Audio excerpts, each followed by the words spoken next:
everybody, episode 805 of the podcast, Citizen America, the Outdoor Sports Podcast. It is Friday, December 8th, 2023, people. I hope everybody's doing well. I hope everybody is having a great day. And when I tell you, we got a jam-packed FFE, a fun Friday edition of the Outdoor Sports Podcast. We are loaded. We got so much to discuss. I don't know how we're going to fit it all into one show. We're going to open very interesting story out of Columbus, Ohio. Did you see that Marvin Harrison Jr., everybody agrees, best wide receiver in the draft, top 5 pick, Heisman finalist, that he might come back to college for another year? Oh, by the way, he was asked about it on Thursday, did not really deny it. So we'll talk about that. We'll talk about a potential Jim Harbaugh extension. Then we'll take a quick break. We'll come back and listen. You'll be mad. You'll hate me, but we got to talk about Deion Sanders doing it again. The #1 offensive tackle in America, committing to the Colorado Buffaloes. Finally, we will wrap with Aaron Right, Aaron Wrong, the best and worst takes of the college football season. By the way, I should mention, if you're not subscribed on YouTube, click that subscribe button. We've been pumping out bonus content left and right, portal this, portal that, NIL this, NIL that. It is a crazy time. It is a busy time. So with that said, there is no more time to waste. And let's get to the topic of the day. And the topic of the day, I'll tell you, listen, I just mentioned it, but it is a very busy time in the world of college football if you love this sport, which is kind of crazy, right? Because there's no games going on. But with the season over, till still 2-3 weeks away from bowl games, we obviously have the ramp up to the college football playoff and bowl games. We have the portal opening up. We have high school national signing day in mid-December. So it's all kind of coming at us at once. But here's the other thing that's going to happen over these next 2-3 weeks that I just don't think a lot of people are really even thinking about. We are going to get announcements from a lot of kids on their NFL futures. Are they going to stay? Are they going to go pro? We heard this week Caleb Williams is not going to play in the Holiday Bowl. I think we know what that means. But we also heard Barrett Carter, a superstar linebacker from Clemson, will come back for another year. So I bring it up because these announcements are going to start to come out over the next couple weeks.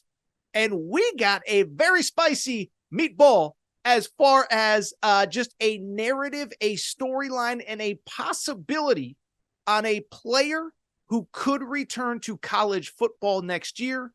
It is none other than Marvin Harrison Jr., superstar wide receiver, The Ohio State University. There are whispers that because of NIL and because of a number of other factors, he could actually come back next year. But here's the crazy part. It's not just whispers. It's not just rumors. He was actually asked about it on Thursday and didn't really deny that he is seriously thinking about coming back. So Marvin Harrison Jr., he is a Heisman finalist. He is in New York. He is doing the media rounds. And he was asked about his future. In New York, here is what Marvin Harrison Jr. did have to say about his future as an Ohio State Buckeye. This is what he said.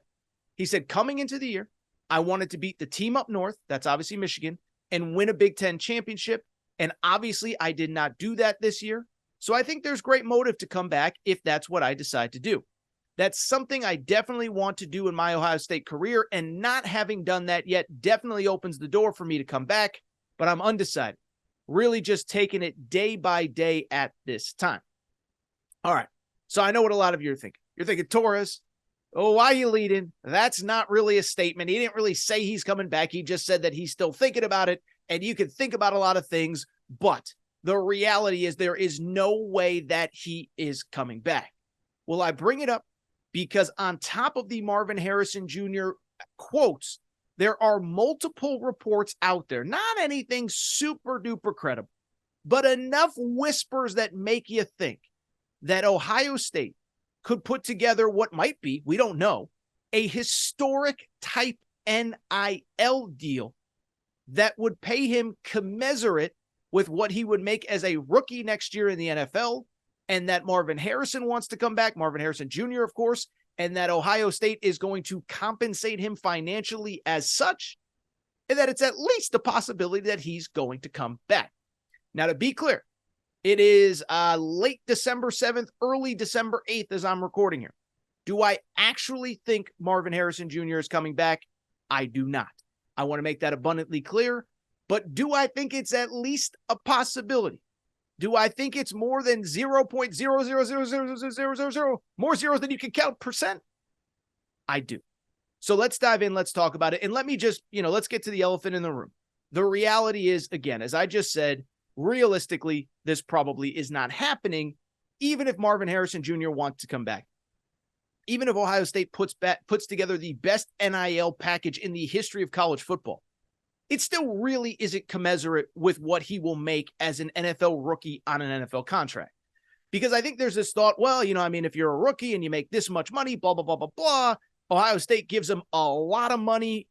I'm just going to throw out a number. I'm not speculating. But even if it's $3, $4, $5 million a year, well, that's basically an NFL rookie salary.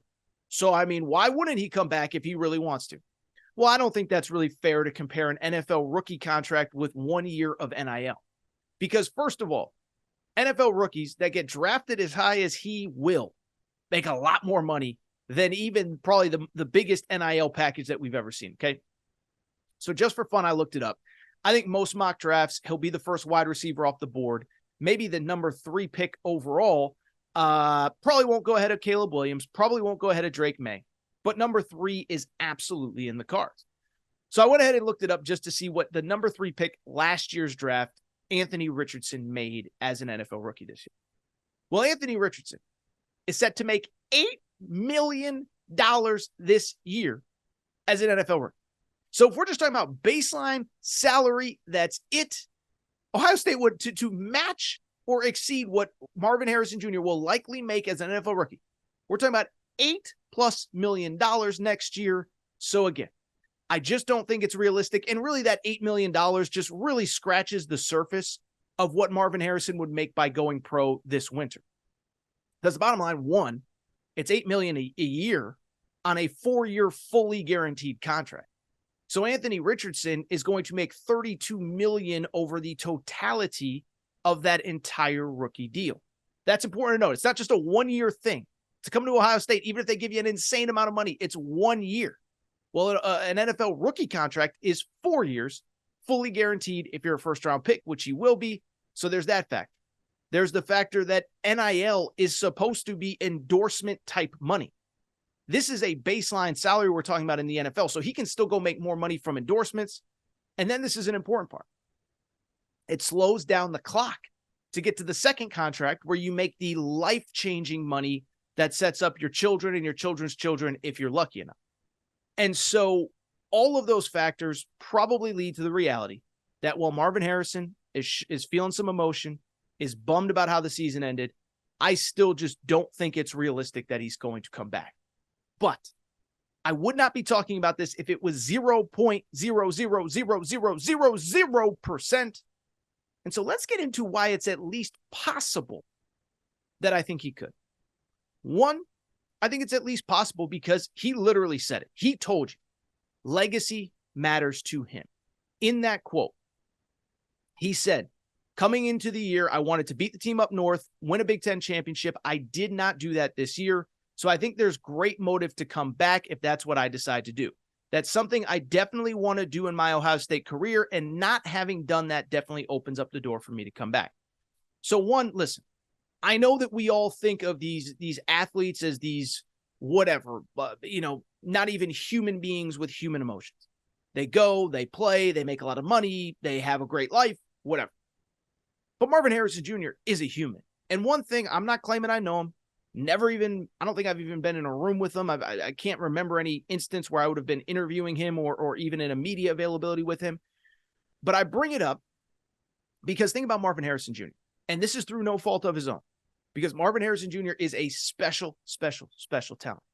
But if he declares for the NFL draft tomorrow, this is his Ohio State legacy. Again, not his fault, not blaming him, but his Ohio State legacy would be as follows: 0 wins over Michigan, 0 Big Ten championships, 1 playoff appearance where, unfortunately, and this is the saddest part of all of it, Georgia had no answer for him, and Ohio State probably wins until there was some would say cheap shot he goes down, he goes out of the game. The rest, unfortunately, is history. And so I do think that is a human emotion. Do I want to leave this place? Listen, there's been a million great Buckeyes before me, and there will be a million great Buckeyes after me. But the way that I get remembered is by doing legendary things. I have legendary highlights, but I haven't done anything legendary yet. Again, not his fault. I blame the coaching staff. I blame the quarterback play in some instances. I don't blame Marvin Harrison because, God forbid he hasn't beaten Michigan. But that is a reality. I think the other thing that's important, and this I do think factors in, you're coming back to a situation where, let's be honest, it's not as though you ain't going to have a chance next year. And as a matter of fact, I'll say this. I have been very critical of Ryan Day through the years. Very critical of Ryan Day. But what I will say, and I truly believe it this time, I think he is gearing the you-know-what up for next year, okay? This year, Kyle McCord, I thought he took too much of the blame for Ohio State's struggles, but look at where Ohio State could be next year. One, it appears as though Jim Knowles, the defensive coordinator, is going to be back. Now, I was critical of Jim Knowles after the Michigan game. They didn't do enough, couldn't get the stop that they needed to, 7 minutes off the clock, 13-play drive in the fourth quarter when he needed to get them off the field. But he's still an elite defensive coordinator, and as long as he's there, Ohio State's going to have an elite defense. Two, the reports are that Travion Henderson, the star running back who has been banged up each of the last 2 years, you feel bad for him, that he's got a very similar NIL setup and that he too could return next year.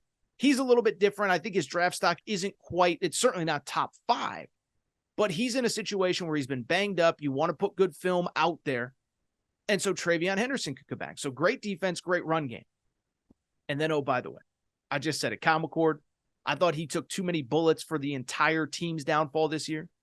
But at the same time, there will be an upgraded quarterback. Now, the buzz coming out of Ohio State is that Cam Ward, the kid from Washington State, is the favorite to end up getting, being brought in. And at that point, he would be the favorite to win the job. I think even Ohio State fans have more confidence in Devin Brown, this year's backup, than they would in returning Kyle McCord. So I just bring it up because you bring in Cam Ward. You're talking about a kid that just finished 2 years at Washington State, 7,000 yards passing over the last 2 years. Now you put him at Ohio State with an elite run game. They're going to have an elite passing game, elite wide receiver core with or without Marvin Harrison. But you add Marvin Harrison to that, oh, it's game on. I don't know. I've been a critic of Ryan Day, and that is a squad right there. I think lastly, as I think about this Marvin Harrison possibility, Marvin Harrison Jr. possibility, I do think it's important to note who his pops is, right? Marvin Harrison Sr., NFL legend, Peyton Manning, Edgerrin James. We all remember those Colts teams, Dallas Clark, Jeff Saturday, whatever. Well, a couple things stand out. One, if you listen to the people that believe that there's a possibility that Marvin Harrison Jr. is going to come back, one, they say that the Big Ten championship game really, really, really kind of eats away at them. Because it's not just about winning a Big Ten championship. Where do they play the Big Ten title game every single year? In Indianapolis, in a stadium where Marvin Harrison Sr. was a legend. Now, I know he didn't play his whole career there, but the point is the city his dad played, the city where his dad is a legend, he wants to create his own legacy in Indianapolis as a Big Ten champion.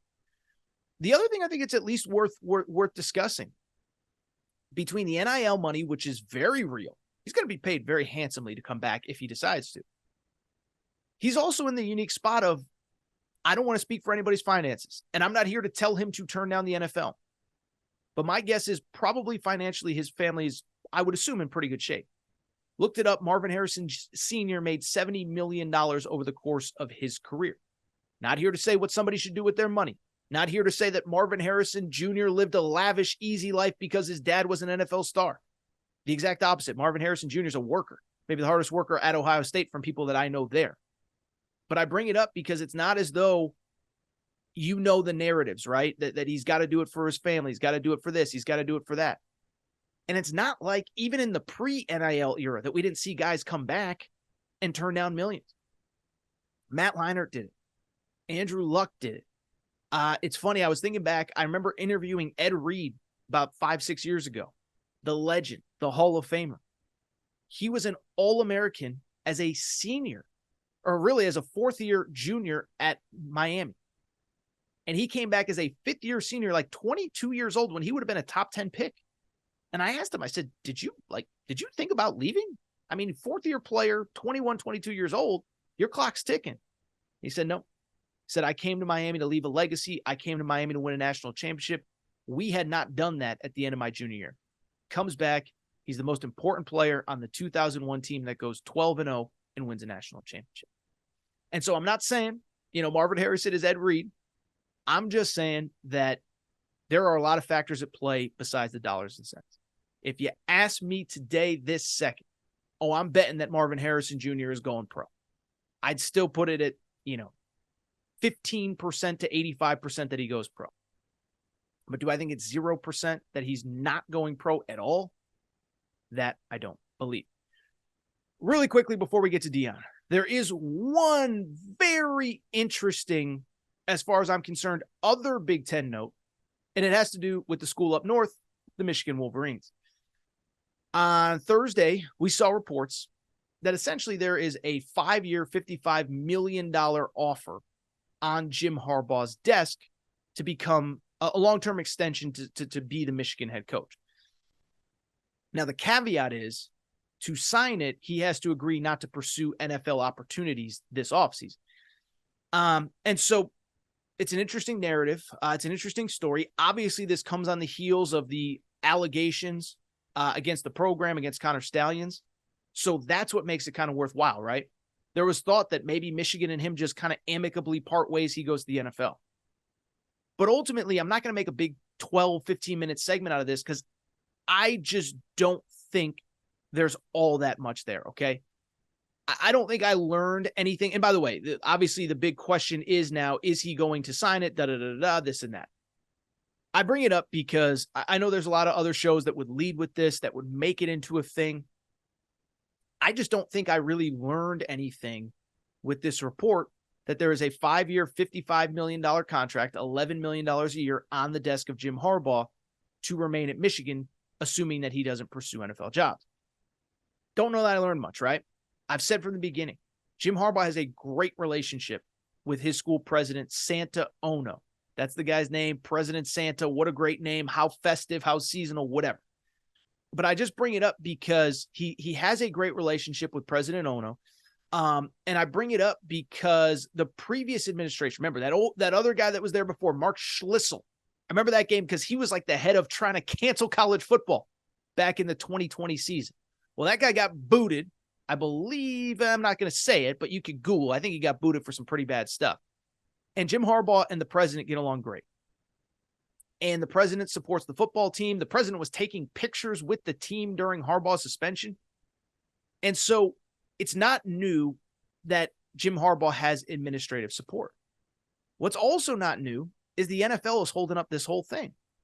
I've been told since September, since October, since before Connor Stallions, that the contract is on his desk, that they are ready to move forward with him in the future, but that he wants to at least look at his NFL possibilities. Don't know if he'll go to the NFL. Don't even know if he'll get an offer. I think that's a part that nobody talks about. There's only 32 of these jobs. There's only going to be about 6 or 7 that end up opening. We know the Panthers is open right now. I think maybe one other one is open. But there's no guarantee that the Bears open up. I mean, the Bears are one of the most dysfunctional organizations in sports in my entire life. The assumption that they're just going to fire somebody, and then the assumption that they have to go get Jim Harbaugh, I don't know that I believe that. So I just bring it up because of the fact that, really, in my opinion, I don't know that I learned anything. We've known the contract is on his desk. We know the administration has his back, and we know it's going to come down to whether or not he ends up signing a long-term deal and whether or not he really seriously pursues the NFL. If I had to guess at this point, I still believe I think he's going to certainly look at NFL options. I don't know if he's going to take one. I don't know if one is going to be offered to him, which is an important variable as well. But if that's the holdup, if he's not signing that contract without a written agreement that he will not pursue the NFL, I think we're going to have to wait a few weeks longer, certainly beyond that Alabama Rose Bowl game, to get a final answer. All right, that's what I'm going to do. Take a quick break, come back. When we come back, you can like Deion Sanders, You can hate Deion Sanders, but he did it again. The number one offensive tackle in America, Jordan Seaton, was down to 4 schools. Colorado wasn't one of them. Then he goes on national TV and commits to Coach Prime. We're going to take a quick break, discuss that next. All right, everybody. I'm back.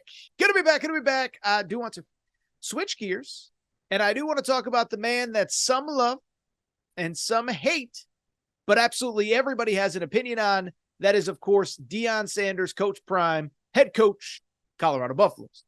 And obviously, if you listen to this show, you know that we do talk about him on YouTube from time to time. But on the pod, it's been a while. And listen, you know what? It was an up and down end to the season. Finished 4-8 overall. Last couple of weeks have been kind of dicey. You lose some recruits to decommitments, although I will admit that basically happens at every school in America. Lose a couple coaches to different opportunities. Again, that happens anywhere in America. But because it's Coach Prime, it gets overblown. Everybody wants to talk about it. Everybody wants to discuss it, whatever. Well, I'm not here to talk about any of that. Not here to talk about a defensive line coach staff change or a 3-star entering the portal. But instead, what I want to do, and we'll get back to Coach Prime in a minute, but this topic, this conversation starts with a piece of high school football recruiting news. That is because on Thursday, we knew that Jordan Seaton, the number one offensive tackle in high school football, was going to make his college decision, okay? He was down to 4 schools, cut his list down to 4 earlier this week, said he was ready to make an announcement. Those 4 schools, Ohio State, Tennessee, Bama, and Oregon. And so we don't really know what's going to happen. He just took a visit to Ohio State. There's whispers that he could possibly commit to Tennessee. But again, I was kind of monitoring it, but I was out walking my dog, didn't think much of it, figured I'd see when I see, and if it's interesting, we'll talk about it on the Friday Aaron Torres pod. Well, I bring it up because it certainly was interesting. As Jordan Seaton, the number one offensive tackle in high school football, down to 4 schools, Tennessee, Alabama, Ohio State, and Oregon, he chooses, drum roll please, he didn't choose any of them. He chose Colorado and Deion Sanders, Coach Prime. It is an unbelievable story. I want to dive in. Now, I'll say this. If you're watching on YouTube, we did do a immediate reaction segment when the news happened. If you saw it, I'm wearing a hat. I'm all disheveled. What I want to do now, I've had a few hours to kind of digest it, take it all in. Want to talk about the commitment, but I also want to dive into what's next. Because I think a lot of people think, Coach Prime, I'm so over that guy. Everybody talks about him too much. Well, get ready, because I think he is set to make some big moves this month, whether you like him or not. Now, in terms of the commitment, I do just want to revisit some of the things I talked about in the immediate reaction episode or segment. And the bottom line is, this is both like a total shocker, but also if you followed this recruitment, not a total shocker either. Let me explain why. It's a total shocker because, again, he's down to 4 schools: Tennessee, Ohio State, Oregon, Bama. I've told you that twice already. You don't need me to repeat it. But at the same time, if you followed his recruitment, it always felt like Colorado really had some buzz. You go back, he took an unofficial visit the weekend. This is big. He took an unofficial visit the weekend of that Colorado State game. That was peak Coach Prime hysteria. That was when Lil Wayne let him out of the tunnel. That was when The Rock gave a pregame speech. I believe ESPN and Fox were there for their pregame shows. So he was on campus for that. But what's important was he took an unofficial that weekend. And then about 3 or 4 weeks ago, one of the last home weekends of college football, he actually took a second visit, an official visit with his whole family. And so it was a little surprising when he cut his list down to 8 a few days ago. And then he cut it down to those 4 that I just mentioned that Colorado didn't make the list because it felt like they were in the mix.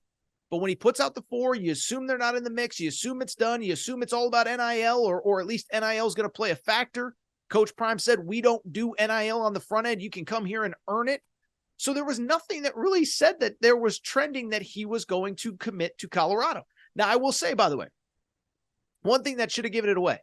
I did hear that he was planning on committing in LA, in California. And if you saw the video clips, he actually committed on the Skip Bayless show, Undisputed. And so on the one hand, when I heard LA, I did kind of think, well, that could be an NIL thing, right? Somebody could want them to promote their restaurant, their whatever, their movie studio, whatever. Could be a million reasons it's in LA. Could be an NIL deal, whatever. But when I saw it was undisputed, I was like, oh, we should have known that it was probably Colorado. Skip, Michael Irvin, Keyshawn Johnson, all very close with Coach Prime.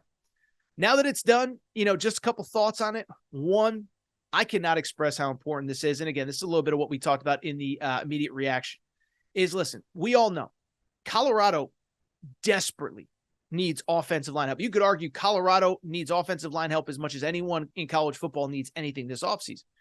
And so you look at what Colorado's weaknesses were coming in. This was a team that finished last in college football in rush offense. It's not good. 131 out of 131.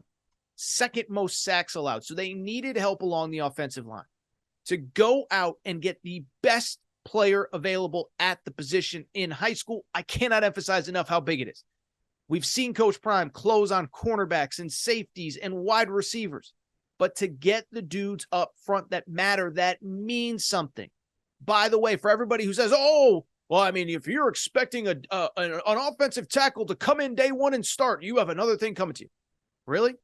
Because Alabama's in the college football playoff right now. You know who their starting offensive tackle is? Caden Proctor, the number one offensive tackle in high school football a year ago. By the way, the number one high school tackle a year before was Kelvin Banks. Started as a true freshman at Texas 2 years ago. Big reason why Texas is in the playoff is because the offensive line is monstrous. So don't tell me offensive linemen can't start. By the way, LSU won the SEC West last year with two offensive tackles that were both true freshmen. So it can be done. It's on this kid to come in. It's on this kid to play. But this is a position of need, and I cannot emphasize enough how important it is. I'd also add one thing that I learned, and this is kind of getting into some of the newer stuff that I didn't even think about as I recorded the first segment. One, as adults, can we stop projecting our thoughts on what an 18-year-old kid's thoughts are? Let me explain what I mean by that. Because all I heard for the last 4 or 5 weeks, no one's going to want to go play for Coach Prime. No, it's not going to happen. 0%. Who's going to want to go there? It's a disaster. And what I would say is what we see as adults isn't necessarily what high school players see, okay? We saw a program that struggled on the field. But you know what some of the best recruiting jobs in college football are on a year in, year out basis?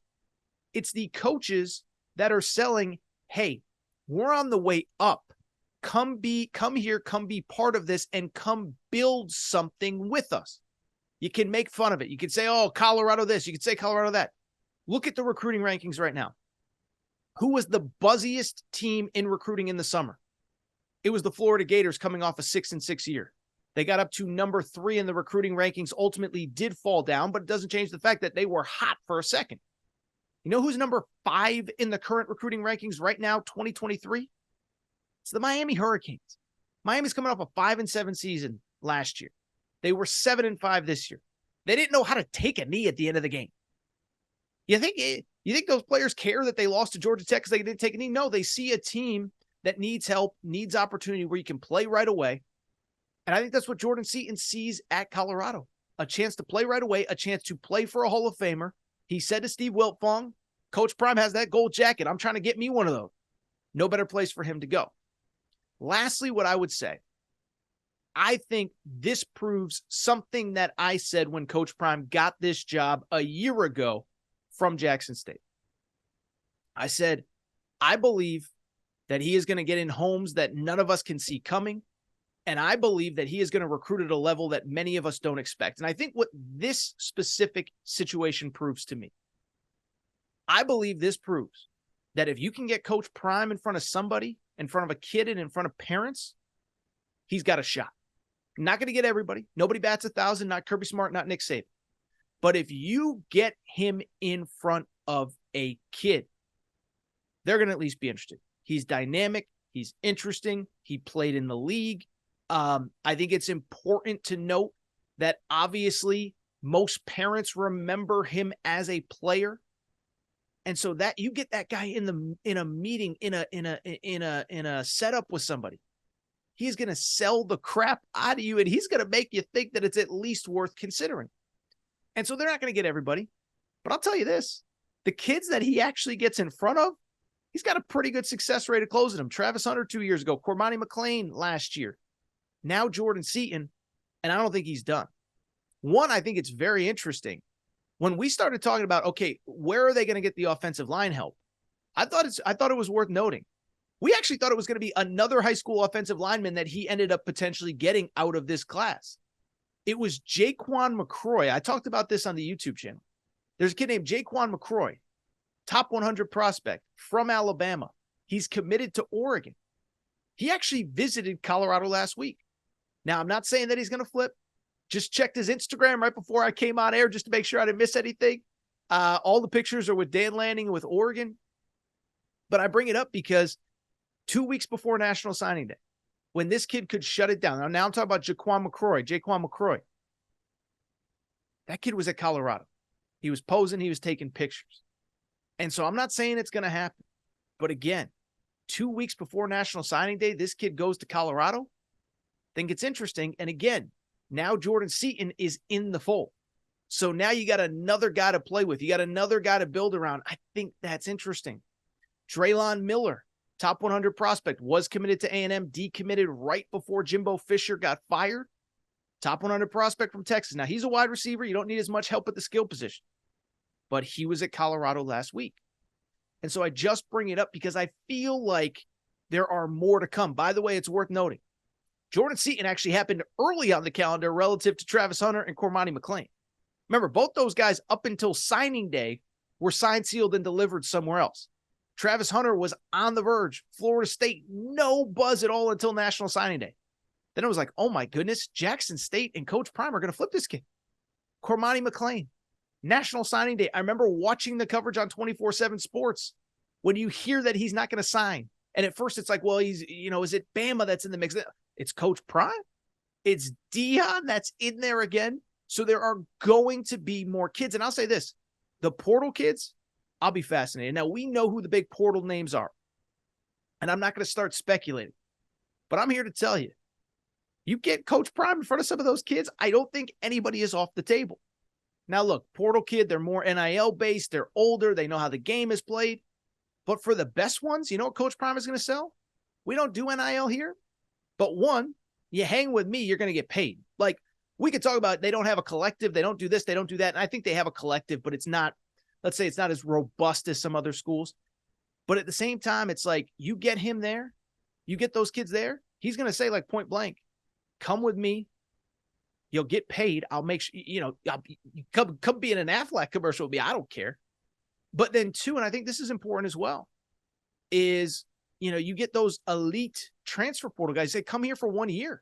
We're going to give you great exposure, great opportunity. You're going to be on national TV. You're going to be in national commercials, and we'll get you to the league in a year. So the point I'm trying to make, I don't want to start blindly speculating. I don't want to start throwing out names of kids. That's not fair. I don't do that. But I believe there are 2, 3, 4, 5 more storylines to come with Coach Prime. And again, not enough to build a national championship contender overnight. You need a roster full of Jordan Seatons, not just Jordan Seaton. But am I impressed with Coach Prime? Am I amazed that he just pulled it off again? I absolutely am. And I'm also here to say, I cannot wait to see what's next. All right, so what we're going to do, take a quick break, come back. When we come back, we'll wrap with America's favorite podcast segment where Aaron was right, where Aaron was wrong. Quick break. Be right back. Hey, I'm back. Gonna be back. Final segment of the show. So good to be back. And I do want to go ahead and wrap, as we do every Friday, with America's favorite podcast segment where Aaron was right, where Aaron was wrong, giving you my best and worst takes of the week. This week, we're going to do something a little bit different. I'm going to give you my best and worst takes of the college football season. That is right, Aaron wrong, best and worst takes of the college football season for everybody who needs a refresher. Yes, I stole this segment from my buddy Colin Cowherd. Colin does where Colin was right, where Colin was wrong every week. And I decided to bring this segment to the Aaron Torres pod for one very simple reason. It is because over the course of a week, a month, a year, 2 years, 5 years, 10 years, 20 years, nobody loves giving out more hot sports takes than your boy Torres. Torres said this. Torres said that. You should have listened to Torres. Torres never shuts up. But that's also why we do where Aaron was right, where Aaron was wrong. I give you my best takes of the week, but I also got to own it when I get stuff wrong too. So let's get to it. Where Aaron was right, where Aaron was wrong. My best and worst takes of the college football season. Where Aaron was right. Well, In the preseason, I said Michigan's going to win the Big Ten. Michigan's going to be the number 1 seed in the college football playoff, and Michigan is going to win the national championship. We'll see about the national title. Alabama's going to have something to say about that for sure on January 1 at the Rose Bowl. But I nailed Michigan being the number 1 seed, and it played out exactly as I told you. One, I didn't care about the preseason suspension of Jim Harbaugh. I didn't know about the late season suspension, but I didn't care about the preseason. I said this is the most mentally tough, mentally fearless team that I have ever seen. Every year there's noise around Harbaugh going to the NFL. Every year there's noise off the field, and every year this team just gets through it without even being faced. So that was part of it. The other part, I said Jim Harbaugh has Ryan Day shook. Ohio State, in my opinion, is no longer a threat to Michigan because I think Jim Harbaugh is in Ryan Day's head. So I said, look, Michigan's going to win the Big Ten. They're going to go undefeated. They are going to be the number 1 seed. That is exactly what happened. Congrats to the Michigan Wolverines on your 3rd straight college football playoff appearance, where Aaron was wrong. Well, I not only had Michigan in the college football playoff, but I also had Penn State as an at-large. Remember, last year, Ohio State got in as an at-large. I said Penn State's going to do it this year. And the reason why I said, look, defense is always good. Skill positions are always good. Now they finally have a quarterback in Drew Aller. Just one problem. This year wasn't really different than pretty much any year under James Franklin at Penn State. They won the games that nobody cares about, beat up Indiana and Rutgers and Maryland and Michigan State, lost to Ohio State, lost to Michigan. And so in this process of being wrong, I think I've learned 2 things about this whole situation. One, James Franklin is who he is. I try to defend him. He's not as bad as everybody says. Give him time. He'll figure it out. No, this is just who he is. He coaches scared in big games. He coaches tight. He coaches not to lose. If you watch the Michigan game, he was awful with the clock, with the 2-point conversions, going for it at the wrong times, going for 1 at the wrong times. It's just a debacle. 2, I got to be honest. I also do wonder, did Penn State officially miss their window here? It sounds crazy. I get it. But 1, did you see the report that Manny Diaz is going to probably take the Duke head coaching job soon? I bring it up because that defense was elite. You'll get another guy, but Manny Diaz had that defense firing on all cylinders. Beyond that, Oregon, Washington, USC, and UCLA coming to the Big Ten next year. It is not going to get easier. So listen, I was dead wrong on Penn State. I thought James Franklin would figure it out. He didn't. And now you look ahead to 2024. I don't know how you can feel optimistic that you are in any better shape going into a better Big Ten next year than this year. Was dead wrong on Penn State. Let's get back to it where Aaron was right. Well, in the preseason, I said kind of a bold thing. I was one of the few people that said, I don't believe Georgia is going to make the college football playoff. Now, admittedly, I did not have them going undefeated and losing to Bama, but I just said, look, it is so hard for a 3rd straight year to be able to run the table and get to the playoff in the SEC. And I said, I understand that the schedule is a little bit easier. I understand that there really is no competition out of conference, and that in conference, Ole Miss, Tennessee, you're not playing the best of the best. You're not playing Alabama. You're not playing LSU, which we thought was good in the preseason. You're not playing Texas A&M, which we thought was good in the preseason. But I just said it is too hard. I don't buy it in a 4-team playoff. I just think it's hard to go to a 3rd straight, and you're basically going to have to be undefeated because you're probably going to play Alabama in the SEC title game. So I know that doesn't feel like a crazy where Aaron was right, but there weren't a lot of people that weren't taking Georgia to make the playoff in the preseason. I was one, and I absolutely nailed it. Where Aaron was wrong. Well, I'll say this. Didn't believe in Texas, didn't believe in Steve Sarkisian, didn't believe in Quinn Ewers in the preseason. And if you listen to this show, my big take was this. I don't get the Texas hype. They were the preseason Big 12 favorites, and what did I say? I said, look, Sark's never won 10 games in a season. Quinn Ewers completed like 56% of his passes. Everybody tells me how great those two are. I haven't actually seen it. Well, as it turns out, they just needed more time. They were like a cake that needed to bake. You pull it out too early, you poke it in the middle, it falls apart. You pull it out at the right time, you poke it, it's delicious, I guess.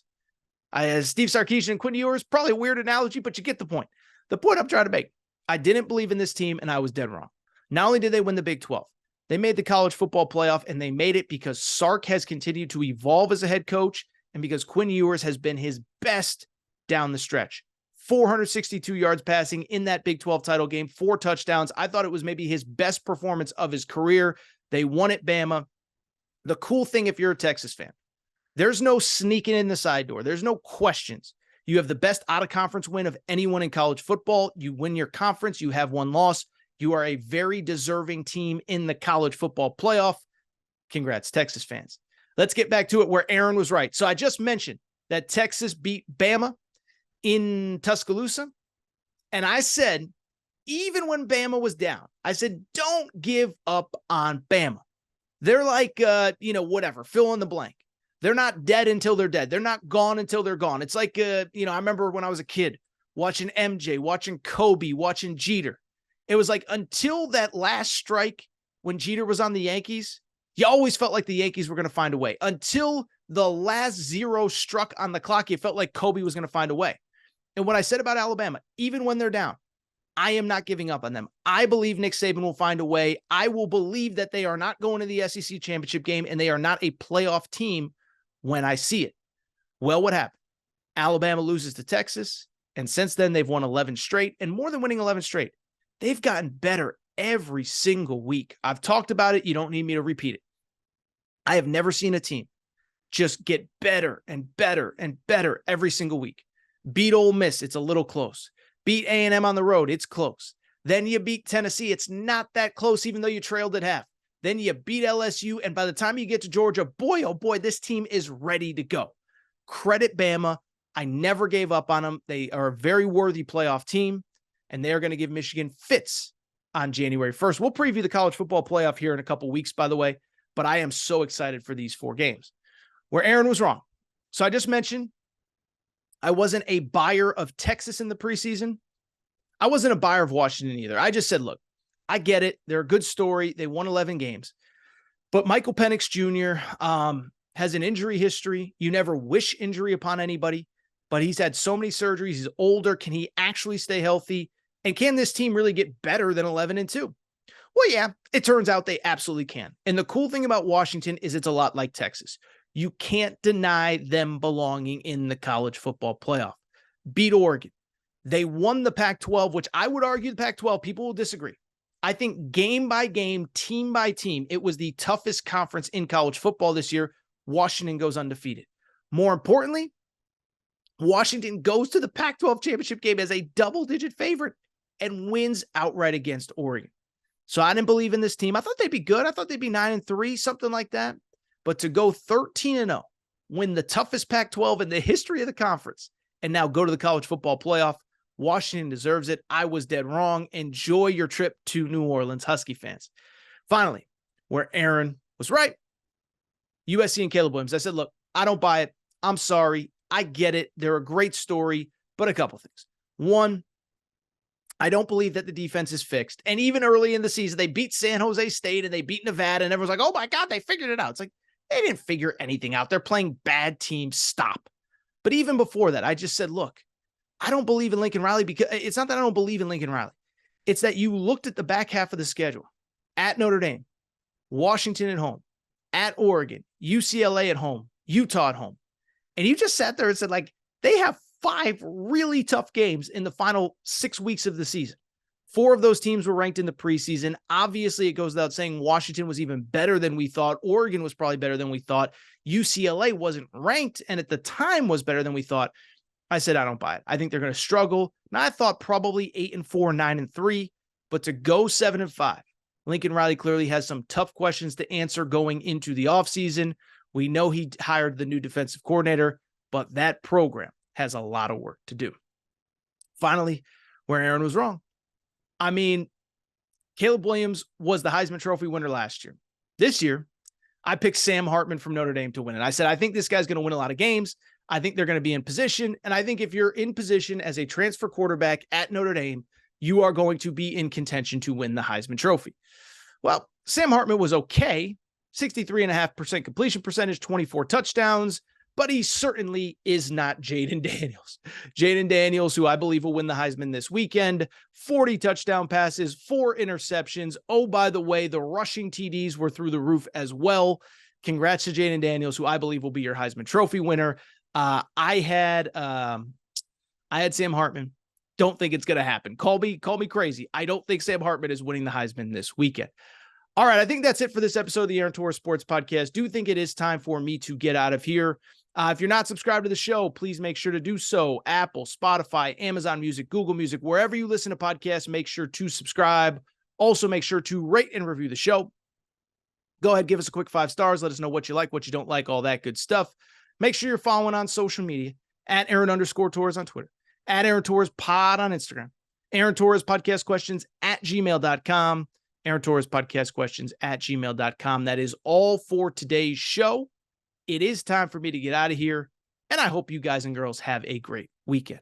Shout out to Torrent Craig. Shout out to Rachel, who hates my voice. Shout out to JJ Reddick, you F-head. Unblock me, bro.